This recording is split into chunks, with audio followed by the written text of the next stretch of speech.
Որ ինքը տնօրենի ասում է դա պայմանավորված է ոչ Ռուբինյանի իշխանությունը ասում է դա պայմանավորված է ներդրումների չափով 74%-ը նրանց է վերապահված։ Չի կարող այդպիսի բան լինել, որ քո տարածքով անցնի ու դու գոնե կես-կես չլնես էլի։ Այսինքն հասկանում եք, սա այն աստիճանի մեզ ուղղակի նվաստացնող բան է, որ ինչ պիտի օրինակ բանը, այս ինչ են սկսել, ինչից են սկսել բանակցելը, որ հասել ենք 26%-ի, չէ՞։ Հարց առաջանում։ Շատ ճիշտ էր մեկնաբանել պարոն Օսկանյանը, այսինքն եթե լուր նստեինք այնտեղ, կարող է մի քիչ ավելի լավ վիճակ ունենայինք։ Հակադարձում են ասում բարություն նախկինում գույք պարտքի դիմաց տվել, եթե այդքան ճկուն էին, թող գույք պարտքի դիմացը բազմիցս բացատրվել է, թե ինչքան օգուտ է տվել Հայաստանին եւ գույք պարտքի դիմացը այսօր էլ ապացուցվում է, որ այն գործարանները, որոնք չէին աշխատում, առնվազն սկսեցին շնչել, հիմա դրան չանդրադառնանք։ Իրենք այնքան բաներ են աղավաղում, իրենց ասելով մենք մինչև 2018 թիվը լրիվ սխալ ենք ապրել, ընդհանրապես որպես ազգ։ Եվ 2018 թվականից իրանք մի հատ պայծառ ապագա են մեզ վերել, որ տեսնում ենք այդ ապագան ինչա տալիս, որ ասում ենք ինչ ենք զիջը, անընդհատ զիջելով գալիս ենք։ Ինչու չկարողացանք, որովհետև մենք սուբյեկտ չենք բանակցությունների, մենք օբյեկտ ենք։ Մենք դրա մասին բազմիցս ասել ենք, այսինքն մենք սեղանի վրա ենք, մենք սեղանի շուրջ չենք։ Մենք այնտեղ նստում ենք ձևական բուտաֆորիայի նման, բայց մնացածները որոշում են, թե մեզ ինչ տան, ինչ կրճոններ մեզ տրամադրեն։ Ինչի վրա։ Ոչ, ասում եմ ասում, ոչ այդ նախ ասեցի, չէ, այնտեղ իրավական ուժունեցող որևէ բան չկա։ Նախ սկսենք այդտեղից, ինչ որ գրված է առաջի պարբերությունը։ Եթե իրավական ուժ ունեցող որևէ բան չկա, մեկ։ Երկրորդ, կա իրավական ուժ ունեցող մեկ այլ բան, որը այդ ստորագրած 5 կետերից մեկն է, որ անխոչնդոտ պետքա կապ ապահովի Ադրբեջանի երկու մասերի միջև։ Այսինքն այդ անխոչնդոտ կապը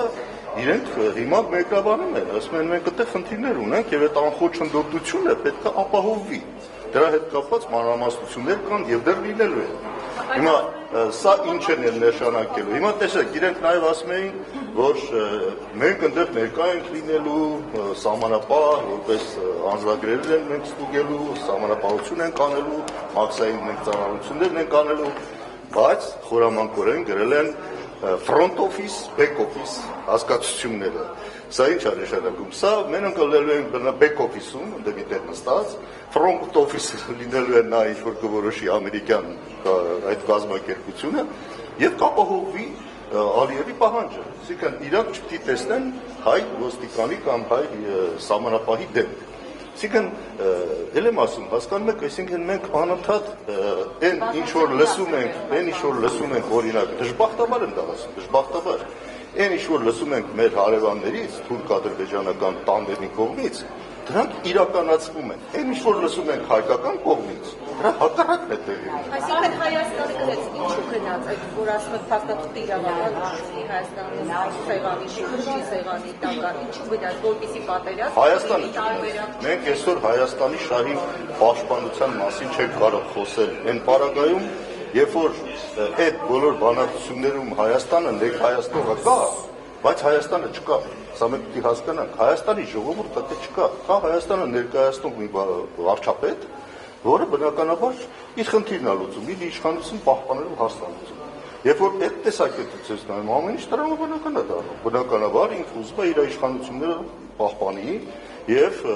դա միայն մի ձևով կարող անել, ստանալ այս ձևի գովասանքներ տարբեր կողմերից, սա փորձել օգտագործել նախընտրական իր քարոզչության մեջ եւ ժողովրդին հերթական անգամ խաբել, համոզել, որ ինքը մեծ դարակազմի հարցեր ուծել խաղաղություն է բերել։ 21 թվին էլ է, չէ՞, նույն բաներն ասում, թե մենք ենք գալի պատերազմ բերում, ինքը եկել է խաղաղություն է բերում, տեսանք ինչ բերեց 21-ից հետո ամեն տարի զիջելով եկել ենք, նայեք մինչև 25-26 թիվն հիմա հերթական բաներ եք տեսնել։ Այսինքն խաղաղություն ասածը հերթական փուչիկն էր, որը մենք ճիշտ չգնահատելով մեր ժողովուրդը, իդեպ 21 թվին նորից ձայն տվեց այս իշխանությունների։ Հիմա ինքը նույն այդ պրյոմը, այս հնարքը նորից ուզում է իրականացնի։ Տեսել է, որ հեշտ խաբվող ինչ որ մի հասարակություն է ձևավորվել, որին կարելի է այսպեսի մատուցել նման գաղափարներ, այսպես խաղաղության, գեղեցիկ խոսքեր եւ այլն, հերթական անգամ մի քանի ամիս է մնացել, այս ընթացքում էլ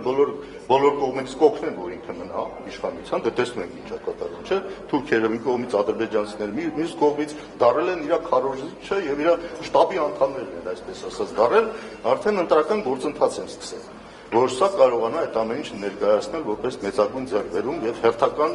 անգամ ժողովրդին խապի եւ քվեն ստանա։ Այսինքն իր խնդիրը իր իշխանությունը պահելն է, ուրիշ բան չկա։